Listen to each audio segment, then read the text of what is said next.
In this week's episode, we've got eBay glitches galore, a pretty cool what sold recap, and a business that's back to normal.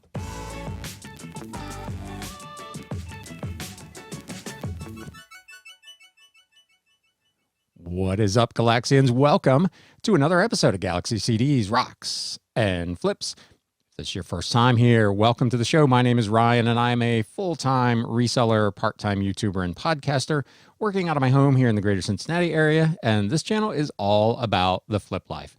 In this episode, I will share with you some reselling news, including a real long list. Well, it's not that long, but there are several items of glitches that occurred on eBay last week, along with some other news. We'll recap my week's business, and we'll look at 11 items, specific items, that I sold out of my eBay store last week. So if that's the kind of content that you like, stick around and let's get into it. News updates. We're going to kick it off with some reselling news. I did not actually get this message, but there is an article on e-commerce bites from the weekend that eBay and Etsy sent urgent pleas to sellers last Saturday. Let me know in the comments down below if you're watching on YouTube if you got this information from either of these platforms. If you're listening to the podcast, you can, of course, reach out to me by email at galaxycds@gmail.com, or, shameless plug, you can follow me and DM me on Instagram at Galaxy CDs Rocks. But this letter goes back to something that we've talked about several episodes ago, some new legislation that is currently before Congress. And the email essentially from eBay said, tell your senators not to harm local small businesses. Under this new bill, which is, I can't remember, I think it's called the Inform Act. And we talked about this several weeks ago. Online sellers would, if this bill passes, have to provide online marketplaces with extensive personal information, including tax ID numbers and government-issued identification cards, in order to be verified to sell on an online marketplace. We kind of already do some of that, because if you're on eBay's managed payments, you've already had to provide them with a tax ID number, but the ID is kind of a bridge too far. But we'll see that you will have to certify annually, at the risk of account suspension, that your information has not changed. And lastly, publicly display your full name and contact information, including address, email, and phone number, on each product listed for sale. Obviously, with the eBay bulk update tool, you could go in and do that fairly easily, but a lot of folks don't like to have that information on eBay or on any of these platforms. They're a private business. They don't want that stuff out there. A lot of folks have a PO box just for that reason. I don't know if that would be acceptable or not. So there's a lot of controversy about this bill. The government, again, meddling in something that probably doesn't need meddled in. We got bigger fish to fry in this country than whether or not I supply my photo ID to eBay in order to sell there, but that's how they work up there in Washington. So I will link to this article, as I always do, in the show notes and the video description below if you want to go check this out. Again, let me know, did you receive an email or a message from either Etsy or eBay over the weekend regarding this issue? Again, I did not. So I don't know what the threshold was, what the criteria was, who got and who did not got those letters, but I was not privileged enough to get one. Moving on, Poshmark has announced a new program, Poshmark Mini, which will bring a snippet of its shopping experience to Snapchat. The article, which is on Forbes, Poshmark is thinking small. The social commerce resale giant has teamed up with Snapchat to create a mini shopping experience on Snapchat's app, becoming the first pre-loved retailer to sell on that platform. Poshmark in 2018 did become one of the first retailers to partner with Snapchat, originally through SnapKit, which enabled Poshmark users to share and sell their listings. Poshmark is now building on that integration by bringing the first thrift shopping experience directly to the Snapchat app through Mini. Quote, we've been working with Snapchat for a while now and have a deeper relationship around how the two platforms integrate together, said Stephen Tristan Young, Chief Marketing Officer of Poshmark. Snapchat has a similar target audience. In the past, we have worked with their SnapKit to make sure we could sell by listing through them. This will allow us to integrate a little bit of the Poshmark experience. Snapchat has so many different facets, including camera and messaging. Snap has branched into more content. What they're trying to do is keep you in the platform. It's not just about the cameras, it's about engagement. How do they keep users in the platform? Poshmark Mini will empower Poshmark and Snapchat's socially driven communities to seamlessly connect with each other, explore curated products, and experience the thrill of Poshmark treasure hunt without having to leave the Snapchat app. They go on to talk about community being the heart of everything they do. Both of those platforms are really big on community and on engagement and on the social sharing. It's one of the reasons I'm not that active on Poshmark, because I hate that crap. I'm not trying to share. If you follow me on Instagram, you know I might post maybe once or twice a day max. So I'm not super active on social media. So this kind of thing just would absolutely not work for me. But if that's the thing you're into, this looks like a potentially a really good marriage. Snapchat users in the US will be able to use the Poshmark Mini in 3 ways, including shopping virtual Posh parties, the platform's signature real-time shopping events. You'll be able to shop the entire Poshmark catalog, which has 4.5 million active sellers, 9,000 brands, and more than 200 million products. The article says that Snapchat reaches 90% of 13 to 24-year-olds. So this will introduce a huge audience to Poshmark that may not be familiar with them. So this is a big win if you are a Poshmark seller. Let me know again in the comments. Do you intend to take advantage of this? Are you on Snapchat? Will you join Snapchat just to participate in this? It looks like a fantastic opportunity. For what it's worth, I happen to agree with them. I think their audiences are probably fairly well aligned. So this has the potential to be a pretty big boost, potentially for both platforms. Another article about Poshmark would seem to indicate that they could probably use the help. Poshmark is experiencing a relentless decline in active buyer growth. Now, this is one of those things, and I've talked about this in the past. You can't continue to grow at the same rate forever. Eventually, you just run out of steam, you run out of headroom, you run out of people. So you can only grow at a certain rate for a certain amount of time, and then it's just naturally going to begin to diminish. Poshmark is still experiencing user growth. What is slowing is the rate of that growth. Poshmark now has experienced 8 consecutive quarters with lower active buyer growth. Again, their buyer growth is still increasing, but it is not increasing at the same rate. It's been dropping now for essentially 2 full years. This article was written by someone who is kind of anti-Poshmark to begin with as an investor, so it may be skewed a little bit in terms of what his opinion of it is, but it's interesting to note that as Poshmark's stock continues to suffer through some growing pains, that the growth that they have projected and the growth that their user base is experiencing are both somewhat sluggish. Moving on, an interesting article. This is from the UK. Stolen artifacts returned following an attempted eBay sale. 2 rare objects were part of separate art thefts. Oh my God. Not thrifts, thefts from the Ealing Council.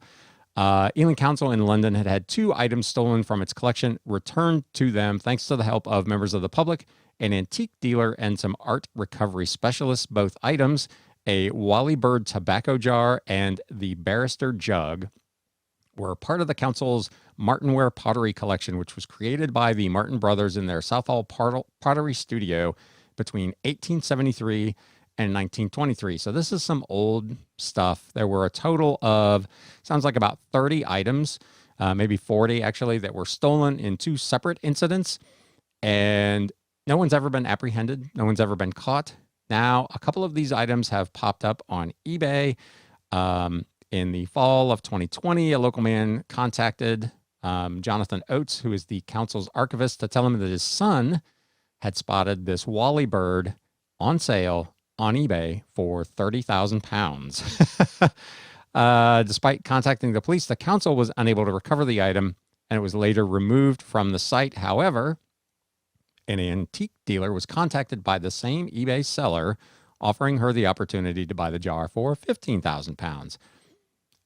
If you knew the popo was onto you the first time, I don't know why you would reach out to someone to try to sell it a second time. I think I would lay low for a while. This person did not. And the Art Recovery International firm tracked down the seller and recovered the item a few months later. They also managed to track down this barrister's jug, and they have now been able to return that as well. So there is actually a YouTube video chronicling the story behind the recovery of the Wally bird. There is a link to it in the article, so you may want to go check that out. That's pretty interesting stuff. Moving on to eBay, I mentioned in the intro that it was glitches galore last week on eBay. Now, as I seem like I say this every week, I love eBay. It's my platform of choice. It's where people like me, who are primarily estate and garage sale sellers, have the best opportunity to be able to move our merchandise. So when I talk about these things, it's out of not necessarily just wanting a dog on eBay. It is from a place of love. I want eBay to be better. I want them to be able to do things right and make the process pleasant and seamless for both buyers and sellers. They seem to be way more focused on one half of that equation than the other, and that is, of course, their buyers. They're very, very customer focused, and I think they tend to forget sometimes that their sellers are actually customers as well, because we're the ones that essentially are paying all the fees. So when these glitches come up, it's problematic. It makes it difficult for sellers to want to continue to participate and support the platform. We don't have a ton of choices. It is still the place to go. It is probably still the place that I will continue to go, even though they have some of these issues. But last week was not a great week for eBay. In the broad sense, all of these glitches appeared to be inconsistent, random. They were not happening to everyone. And by and large, they seem to have been resolved without much fanfare. There's been nothing that I can find in the eBay news. It's nothing showing up on this seller hub about any of these particular issues, but there were a handful of things. You can let me know down in the comments below if you experienced some or all or none of these things. First up, when the item specifics change took place 2 weeks ago, there seemed as though there were some sellers, myself included, who, when we tried to list certain items, particularly books, on the mobile app, we got a warning that said this item cannot be, what was the actual wording? Cannot be listed on the mobile app. Please go to the web version, something like that. I have not personally had that in about the last 10 days, so that seems to have been fixed. It seemed like it was especially prevalent if you were trying to sell similar from a sold listing. If you were trying to do it from an existing listing or just creating a new listing, it didn't seem like it was happening all that often. But every time I tried to create a sell similar from someone else's sold listing, I was getting that error. Again, share with us in comments what kind of experience you were having. If you are still having that problem, again, I have not in the last several days, so that seems to have cleared itself up. Another problem that was reported, again, on e-commerce bites was eBay was automatically canceling certain items. eBay acknowledged there was a glitch that resulted in sales being automatically canceled for non-payment, but this was happening essentially immediately. An offer would be sent out and accepted, and bam, the thing would be canceled for non-payment within seconds. So nobody even had an opportunity to pay for an item. So this was a real problem. Again, hit or miss. Not everyone was experiencing it. It seemed to be fixed. within the matter of a day or two, very quietly. There was not a lot of hullabaloo about this. And no sooner was this fixed than a new problem popped up. Again, intermittent, inconsistent, random, and not all sellers experiencing it. They couldn't list anything. You tried to list and you would just get a message that said, there would be no message. It just wouldn't advance. You'd click list and it would just sit there. Nothing would happen. You couldn't list any products. I have, again, not personally experienced this particular problem. Let us know down in the comments if this is something that you experienced or are continuing to experience. As of this recording, I have not seen anything one way or the other on whether this has been resolved, but that seems to have been a problem for some people as well. There was no indication of either of these on the eBay system status page. So again, these are fairly low key. The last situation that was brought to me by a viewer and listener was that we could not, in some cases, select media mail as a shipping option when trying to print labels. I had not experienced this. I received the message. We went back and forth a little bit. And that evening I had 2 items that I could not select media mail for shipping. I reached out to eBay for Business. This was at, 8 o'clock on Friday night, and fairly early Saturday morning, I received a message back from eBay for Business that it was a known system issue that they were working on and hoped to have had resolved in fairly short order. Again, there was nothing anywhere that I could find on any of the system status pages indicating that it was a problem. I have not, since that initial 2 listings, had any problems with it. So let us know in the comments below if you are continuing to have this problem or if it seems to have resolved itself. So not the best week for eBay. Lots of just little nagging issues, and not necessarily big ones and not necessarily ones that affected all users globally. So those can be obviously more difficult to track down. Anything that's intermittent or not consistent across the entire platform can be a little bit difficult for a platform to figure out what's going on. Why is it affecting seller A and not seller B? And even within seller A, why is it only affecting these items in a particular category, but not these other ones over here? So it's a legacy platform. It's on older technology. They're trying to do upgrades. I get all of that, but it was a pretty rough week over on eBay. I don't know if it affected anybody's sales. My sales we'll get into here in a little bit. We're pretty much back to normal for last week, so I don't have any complaints that way, but there were a few frustrations as I went through the week trying to get some stuff done. With that, we are going to take a quick break over on the podcast so I can sneak in a sponsor message, and we'll be right back with some what's sold on eBay action and a weekly business update. Stay tuned.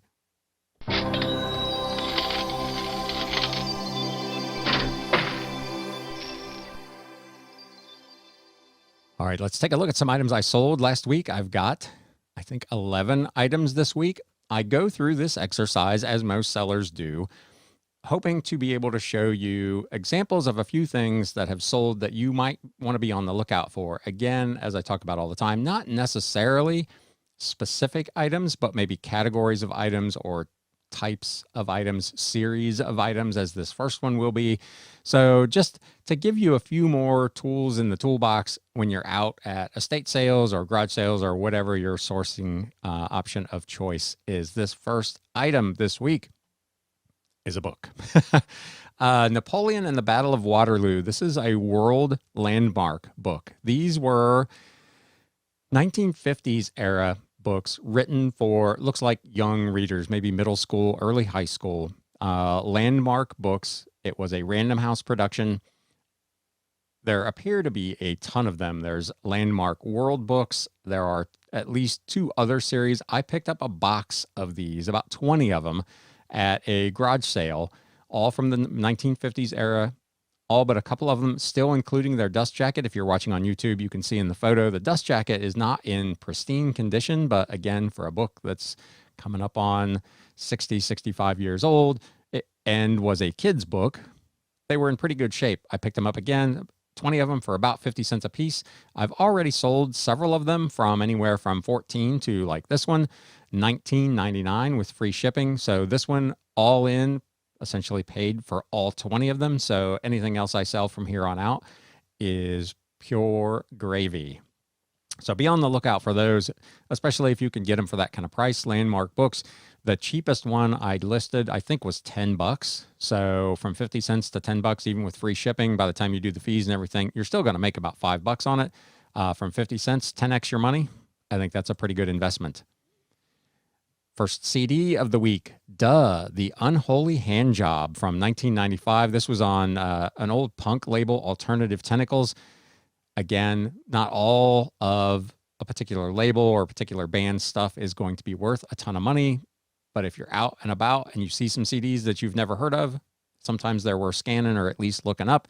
This one was new and sealed, was part of a big lot that I owned for about 3.5 cents a piece. This went for $24.99 with free shipping. Next up, a book. I picked up a big lot of these at an estate sale. This sale was absolutely nuts. There were people everywhere, and I kind of stood back from these two big bookshelves and I watched several sellers look at this series of books and then keep moving. And they looked and they keep moving. And the next guy would look and keep, and probably half a dozen of them looked at this series and none of them bought them. Time Life Wings of War series. This was a bunch of reissues that Time Life did of classic kind of World War I and World War II era books. They're in nice embossed blue covers, really nice set. I have no idea why people were passing on them because every one of them I looked up was at least $12 to $15. This one, Fighter Over Finland, went for $24.99 with free shipping. I got these all for $1 a piece at this estate sale. Again, no idea why. I'm glad they did. I picked up 16 or 17 of these books. This first sale, again, like with the previous book, essentially paid for the entire lot. I have also sold a couple other ones of this for a little bit less money than this, but another profitable pickup. So not all of the Time Life stuff is big money. The World War II series, for instance, they're literally everywhere. Almost seems like every week I go to a garage sale where someone has that set of books and I've got them in my antique booth for $1.99 a piece and I cannot get rid of them. But these were a little different. They're not as common. They're not as easily found. So again, like I mentioned with the CD, older stuff, more unusual stuff, the things you've not heard of or seen before, those are the ones that are probably worth taking the time to check out. In this case, I picked up a bunch of them for $1 a piece and I'm already in the money. This next one, I may butcher the pronunciation. Ha-Yasad, Fundamentals of Hebrew in English and Hebrew. This was published by Rutgers University in 1972. It is essentially a language training manual for Hebrew that is available in both, as I said, Hebrew and English. This was part of a big lot, and I own it for $0.25. It sold on a best offer of $25.49 with free shipping. So I've had reasonably good luck with especially old vintage university language translation stuff. If you've been watching for a while, you've seen me. I've sold a few Russian to English, kind of Soviet era translation books. So that old 60s, 70s era stuff is worth taking a look at. A set of Blu-rays. I picked this up at a garage sale just a couple of weeks ago for $3. The John Wayne Film Collection, 1930 to 1969. It contains 7 films. This still had its slipcover, so the little cardboard case that slides over the actual Blu-ray case. Pretty nice looking set. $3 turned into $27.99 with free shipping, so that's definitely a win. Again, as I talk about on this channel repeatedly, I don't make my money necessarily selling really high ticket items. I'm relying on a lot of volume of kind of more modestly priced stuff to get to the same place. Again, this is an instance where a fairly modest investment of just $3 essentially made not quite 10x in gross. Another CD, this was also from the big lot that I bought, Jungle Jam, Cheetah Bonita Goes Solo. I have no idea what this thing is. I looked it up. It's from 1992. It was selling, the comps were around $30. I tried it for a week at auction. Nobody bought it. So I started the auction, I think, at $14.99. It had a couple of people that looked at it. Nobody bid. So I went ahead and jacked the thing up to $29.99 plus shipping. Within 2 days, boom, sold. So there you go. You just never know. Kids CDs, I typically don't mess with. If I had seen this out in the wild, just because the cover, if you're watching on YouTube, you can see it's a really kind of unusual art on the cover. I probably would have scanned it or looked it up just to see what it was worth. But because it was in a big lot, I figured you definitely got to check it. And it was a good one, $30. Another old book. This is another one out of a big lot that I own for a quarter. The Constitutional Antiquities of Sparta and Athens from 1895. This was written by Gustav Gilbert. It was a hardcover.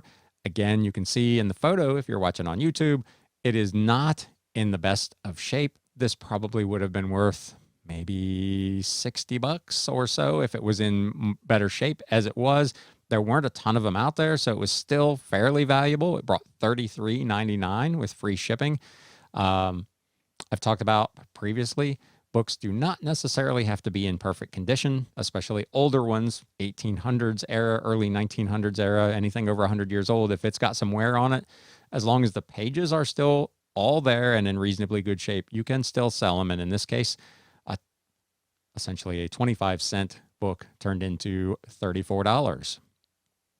Here's another one this was published in 1944 by the League of Nations, International Currency Experience, a real page turner. This actually sold on Mercari.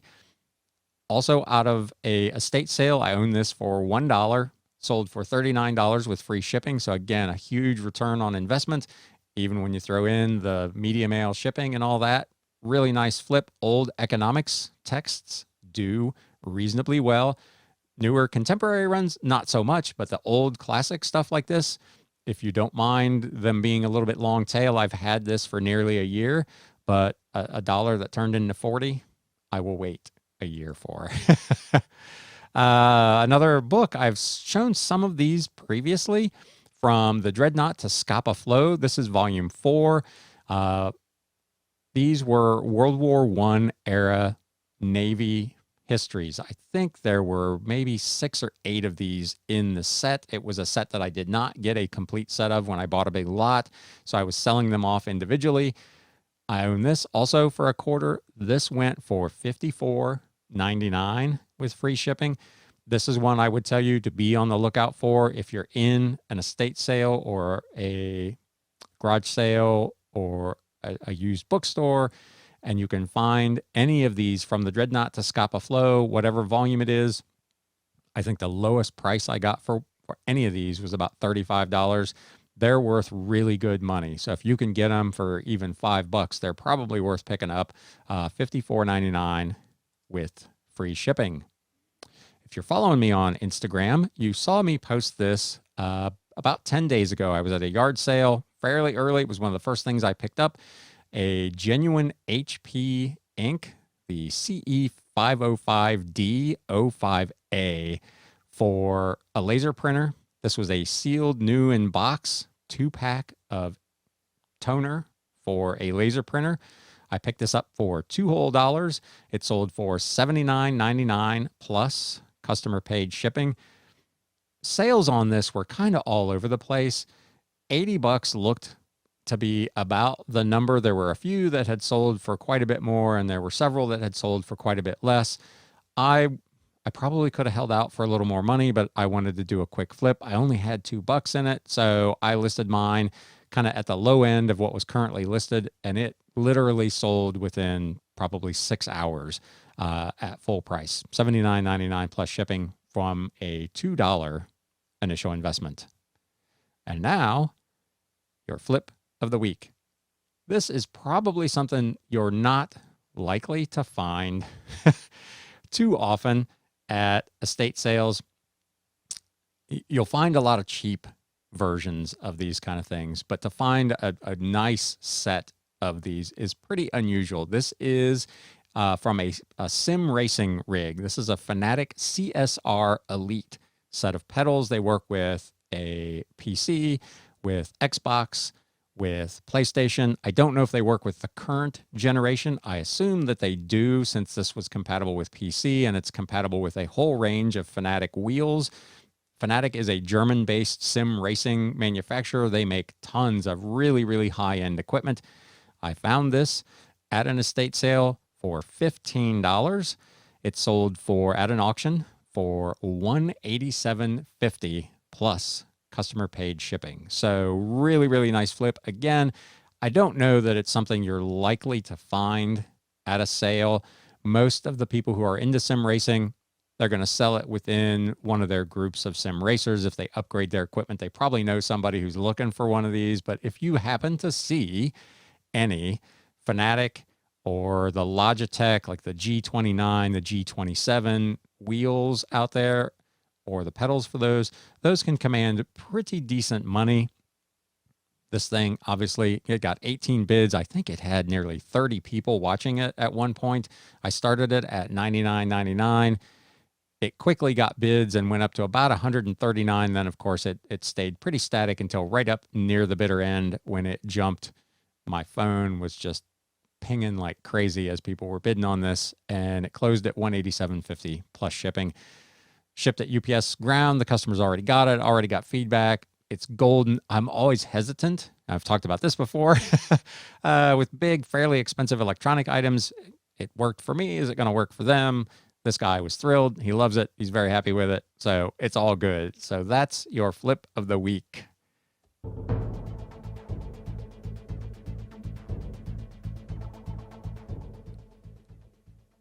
And last for this week, your weekly business recap. Man, last week was just weirdness for me. So Monday, for those of you who've been playing along at home, I do the dealer trade drives. Monday, I drove to Toledo, Ohio for a dealer trade. Tuesday, I drove to Indianapolis for a dealer trade. So those 2 days were more or less lost to me for doing any listing or any other kind of work. Tuesday wasn't too bad. I was home mid-afternoon. Wednesday, I had to move my antique booth one aisle over. So if you're local to the Cincinnati area and you're watching this at the Westchester Antique Center, I have moved from booth 504 to booth 604. They are getting ready to do some construction. The Antique Center is not anywhere near full, so they are going to take about a third of the space and supposedly do some construction and convert it into something else, some kind of restaurant or something where they hope to draw some additional traffic that then may also venture on over into the Antique Center. So we'll see how that goes. But those of us who were at the one end of the building all had to move all of our stuff. If you've seen pictures of my booth, I had 6 bookshelves literally jam-packed full of books. I had 2 big racks of DVDs. I had records. I had probably upwards of 600-700 CDs over there, all of which needed to be moved. So Wednesday was a busy day for me moving stuff over at the Antique Center. And then Thursday and Friday, I spent pretty much all day, both of those days, sourcing. I was actually out for almost 10 hours on Thursday, and Friday was probably close to 7 or 8. If you're watching on YouTube, you may be able to see over my shoulder piles of stuff that I'm still working on listing. Again, if you follow me on Instagram, I posted a picture there of a pretty big haul this past Sunday. Again, it pays to talk to the estate sale people. I was at one sale where they had just boxes and boxes of records that all appeared to be in reasonably good shape. They were not necessarily the most desirable titles, but there was some stuff in there. They were asking $1 a record. That's probably not a bad place to start, but I didn't want to fool with it at the time. I left them my card and I said, when the sale is over, if you still got these records, I would give you 10 cents a piece for them and I'll just come and haul them all away. And lo and behold, I got a call late on Saturday that they had finished the sale and they had most of those records left. They also had some records from a previous sale that they would also throw in. I picked up, ended up being 481 records, a handful of CDs and a handful of DVDs, 481 total pieces for $50. So about 10.5 cents a piece. I've already found a handful of records in there that are probably going to be worth anywhere from $20 to $40. And I've added a bunch of stuff that's going to be 2 and 3 bucks over at my antique booth, but huge score. So it was a really busy week.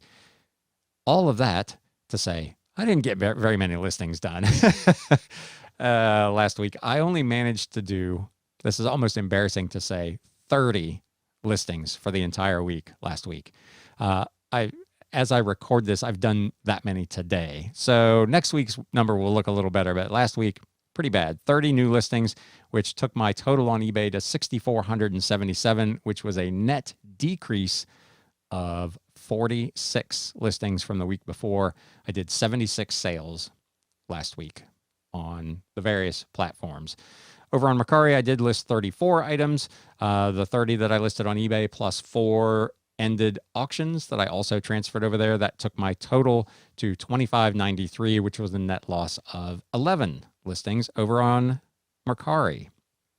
Sales for the week, obviously, with what you just saw in the what sold portion, were pretty decent, kind of back to normal, $13.88 and 78 cents.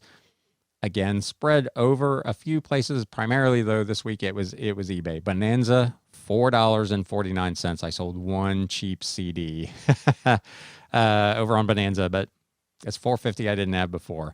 The antique booth did $20.87. Mercari for $103, and eBay for $12.60.42. Cost of goods sold for the week was $52.22, leaving me with a gross profit of 96.24%. or $13.36.56. Operating expenses last week were eBay and Mercari fees and shipping, totaling $535.53, which left me with a net profit of 57.68%, which is really, really good, $801.03. So really kind of back to normal, a little ahead of goal. So that actually helps to make up for the last couple of weeks, which have not been that great. Also, with the dealer trade drives, I've made enough money to kind of offset that. So life's pretty good. Going into next week, I still have, as I mentioned, a ton of stuff to list, still continuing to do very, very well using List Perfectly. Shameless plug, there is an affiliate link down in the show notes and the video description below. If you are considering using it, I'd appreciate if you would use that link. We've already signed up a couple of people, so I appreciate that very much. It has been incredibly helpful. It is helping my sales. I did some listing earlier today before recording this, cross-listed them before lunch using List Perfectly over on Mercari, and while I was eating lunch, one of those items sold. So if that's something that you're considering, again, I've said it before, I can't recommend that product highly enough, and I've barely scratched the surface of what it can do, but it is a phenomenal tool if you want to be able to quickly and easily get your listings to more than just one platform. With that, that's going to put a wrap on it for this week. I hope you're having a great week, staying healthy, hitting the sales. If you're here in the kind of north, Midwest, and East, I hope the cicada apocalypse is not too bad for you. I hear them a lot more than I see them. They are making all kinds of racket outside right now, but I'm still only seeing a relative handful. My understanding is they're going to be around until late June or early July, so I'm sure it's only going to get worse, which will make garage sales kind of interesting. But nonetheless, have a great week. Let me know down in the comments below how things are going for you. Chime in on any of the things we talked about previously in the reselling news. And now it's time to sell. Thanks, guys. Hey, everybody. Thanks for spending a little time with Galaxy CDs, rocks, and flips. If you'd like to spend a little more time, there's another video in the upper right-hand corner. If you'd like to spend a lot more time, you can subscribe down below.